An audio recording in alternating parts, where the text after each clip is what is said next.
हम एगो देवी गीत गातनी रह सबके अच्छा लगी तो लाइक करम, सब्सक्राइब करम और कमेंट में बताएम कैसन लागल हमार गीत। जय माता दी। भवानी रौरा हाथ में शोभेला हीरा कंगना, भवानी रौरा हाथ में शोभेला हीरा कंगना, सोने सुराही गंगा जल पानी, सोने सुराही गंगा जल पानी, मैया के पौआ पखारे में अपना आंगना, पखारे में अपना आंगना, भवानी रौरा हाथ में शोभेला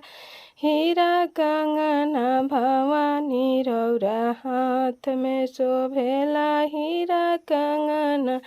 सोने के थाली छपन रंग मेवा, सोने के थाली छपन रंग मेवा, मैया के भोग लगाएम अपना आंगना, लगाएम अपना आंगना, भवानी रौरा हाथ में शोभेला हीरा कंगना, भवानी रौरा हाथ में शोभेला हीरा कंगना, कंचन थाली कपूर के बाती, कंचन थाली कपूर के बाती, मैया के आरती उतारेम अपना आंगना, उतारेम अपना आंगना, भवानी रौरा हाथ में शोभेला हीरा कंगना, भवानी रौरा हाथ में शोभेला हीरा कंगना, भवानी रौरा हाथ में। जय माता दी।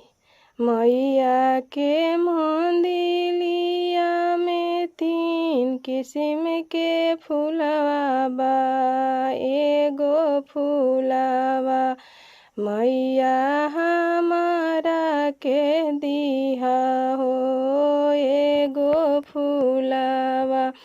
ललका फूलवा बरले बा, पियर का फूलवा बरले बा, अड़हुलवा फूलवा मैया हमारा के दिहा हो, अड़हुलवा फूलवा मैया के मंदिलिया में 3 किस्म के सरिया बा हो, 3 किस्म के सरिया बा,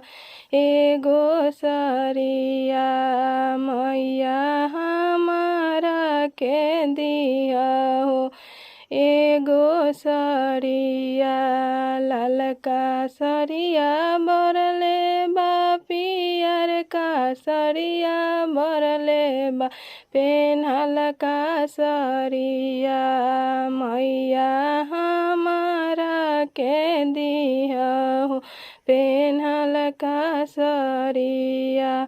मैया के मंदिलिया में 3 किस्म के सिंदूरा बा हो, 3 किस्म के सिंदूरा बा, एगो सिंदूरा मैया हमारा के दिहा हो, एगो सिंदूरा ललका सिंदूरा बरले बा, पियर का सिंदूरा बरले बा, ललका सिंदूरा बरले बा, पियर का सिंदूरा बरले बा, भाखर का सिंदूरा मैया हमारा के दिहा हो, भाखर का सिंदूरा मैया हमारा के दिया हो, भाखर का सिंदूरा। जय माता दी। हमार गीत अच्छा लगी तो जरूर होगा सब लाइक करम, सब्सक्राइब करम और कमेंट में बताएम कैसा लागल हमार गीत।